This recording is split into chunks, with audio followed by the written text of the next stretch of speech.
Mike Trudell, you've been a busy man over the last few years, sideline, locker room, Lakers.com beat writer.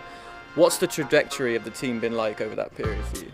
Well, it's been really interesting, but first I have to say, are you sure that being an Aston Villa fan and not a Manchester United fan, that we can have this conversation? I mean, I was a little bit concerned about that when I came in, but you seem like such a nice guy that I was willing to make an exception that you're not a Red Devil. Love how you've already called me out. Yeah. You've put yourself in a corner though. The Lakers are hated if you're not a Laker fan. United are hated if you're not a Man United fan. Well, you have to be loved to be hated, right? So first you have to be loved, and then since those teams have had such historic success, of course you're going to have some people that are going to go on the other side of that. But, you know, Manchester United is the biggest club in the world, yes, at least in terms of revenue. I saw that they were above Barcelona and Real Madrid even. But we're talking about soccer now. I suppose we're supposed to talk about basketball. Okay, I can answer your actual question now. So when I first came to the Lakers, right, they won the title the first 2 years, and that was 08-09 and 09-010. And so from, or 09-10, I should say. So from that point on, you know, the wins have gone down every year up to the point now where the pendulum is starting to shift back. And that's the good news. So not only do you have all these exciting young players that are really good and have a chance to keep getting better, but you have these two, or potential for two max slots to bring in players, whether that's in 2018, whether that's in 2019, or into the future. It's just very easy now to see the blueprint as to why this team is now on the trajectory to get back to what people and Lakers fans around the world expect, and that's, of course, winning championships and contending for championships. So the pendulum has definitely gone like this, but it's on the way back up. All we hear nowadays is Magic Johnson's tampering, LeBron's coming to LA in 2019, Paul George. How much of that has been a distraction for the players this season? I mean, look, distraction in any professional sport. We talked about soccer. I don't care what league it is. There are going to be rumors. There are going to be players that aren't sure if they're going to be there for the future. Barring a few select players in the NBA, no one is guaranteed anything. And so I think that that's just part of the game, and it's less of a distraction than you might think from the outside. Because sure, a lot of that discussion is going to be out there in the media, and understandably so. Fans are interested in it. It should be covered. But inside the locker room, it's just not as big of a deal. And maybe it is for a couple of games for some guys, but eventually they're all going to be evaluated based on how they're playing the actual sport of basketball. And I think that's the bigger point here. And so really, is it something? Sure, but it's not something that can be a difference maker. Otherwise, guys would just be taking money out of their own pockets. Magic Johnson and Rob Pelinka come in. What are the specific changes they've made just in terms of the culture? Well, so the culture, I think, not only with Magic and Rob Pelinka, but I think Luke Walton, who predated Magic and Rob by a few months by being the head coach of the team, has really had a lot to do with the culture.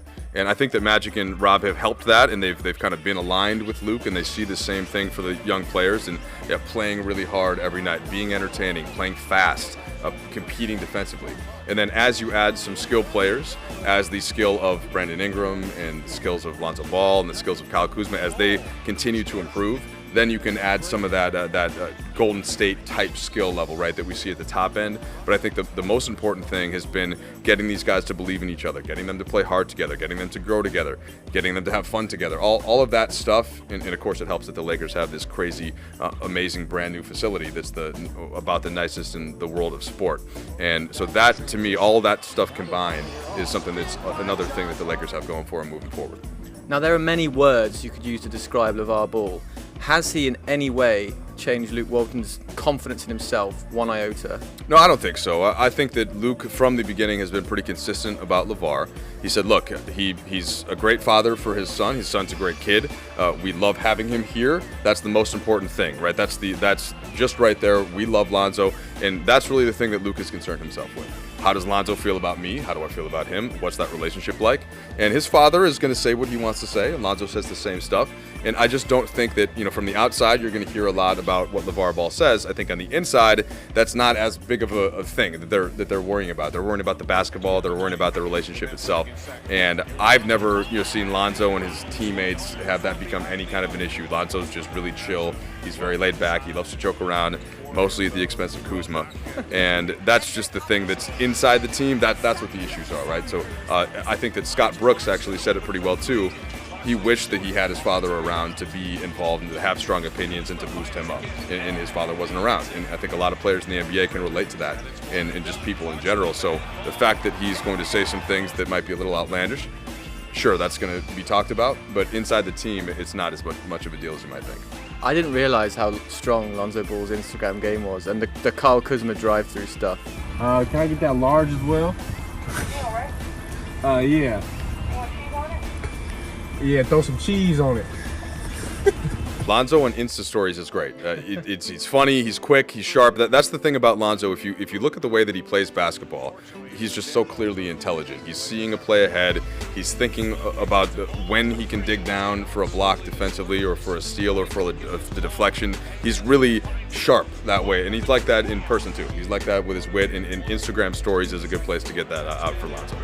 If the Lakers get to where they want to in terms of acquiring players, in terms of winning again, is Brandon Ingram still a first player, or is he your second player or your third player? Well, I think that Ingram is 20, and he's already averaging 16 points, about 5 rebounds, 4 assists, not that many turnovers. His shooting percentages are all up. He really has the trajectory of a star.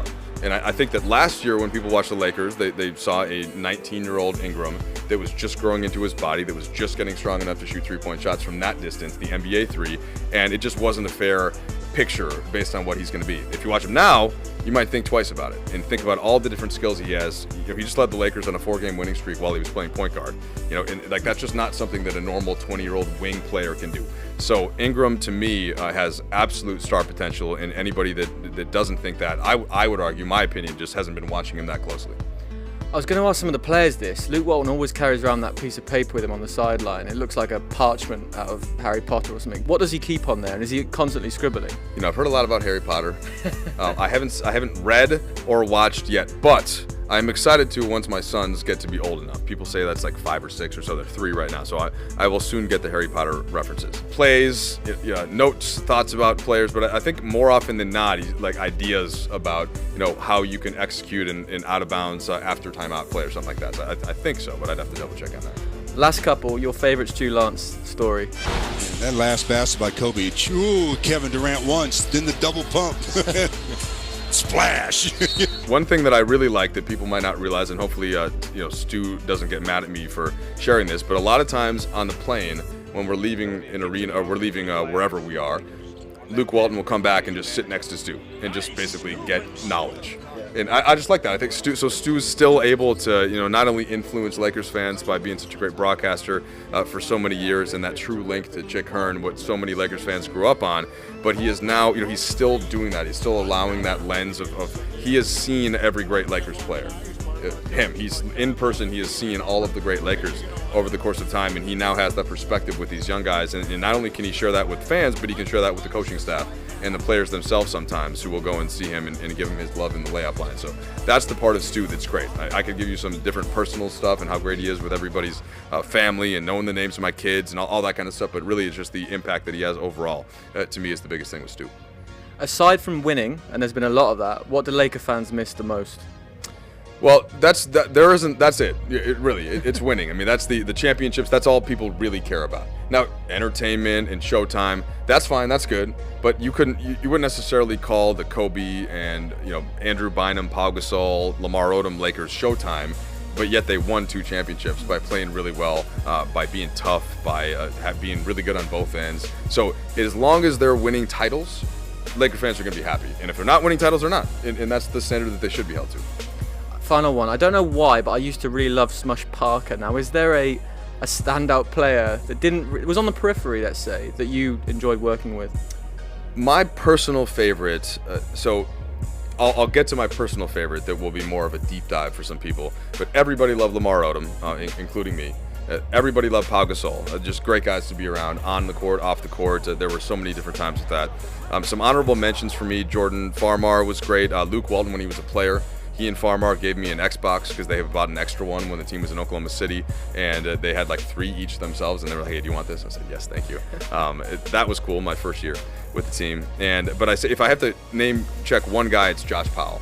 So Laker fans, of course, will remember Josh Powell, but my first year with the team, we did this thing called Jay Peasy's Playlist, which was essentially a hip-hop podcast where I would sit next to Josh and he would go through and we would rank, and we'd do an all-time hip-hop draft, and we would analyze new albums and stuff. And he was just a great guy. Still is. I'll get a chance to catch up with him every once in a while, but yeah, Josh Powell would probably be my guy that people might be surprised to know. Well, Mike Trudeau is a European company, from the Cologne Centurions to the Lakers. Yes. You've done pretty well. Thank you. Shout out to the Cologne Centurions. Yeah, still rocking. NFL Europe, well, not really because it disbanded, but it was awesome while it lasted. Thank you for your time. It's my pleasure. Best of luck with everything. It's great to see the game continuing to grow. 25% of the league now international. Waiting for the next great English player, and everybody's too busy wanting to be on United though. So OG Anunoby. Yeah, Anunoby, nice player. Yeah, excellent defensively, not talked about enough because offensively his numbers aren't there because that's not what they're asking him to do. But yeah, really good defensively. So I think that's a good point. He'll keep going. I just realised there's a massive elephant in the room now, Luol Deng, who's kind of not really with the Lakers, but I said the next great English player. Luol certainly had many successful years. Isn't in the rotation right now for the Lakers, but he's been a really good guy for the team, and we'll see where his career goes. But I'm looking for that next English player. We'll let you run. Thank you.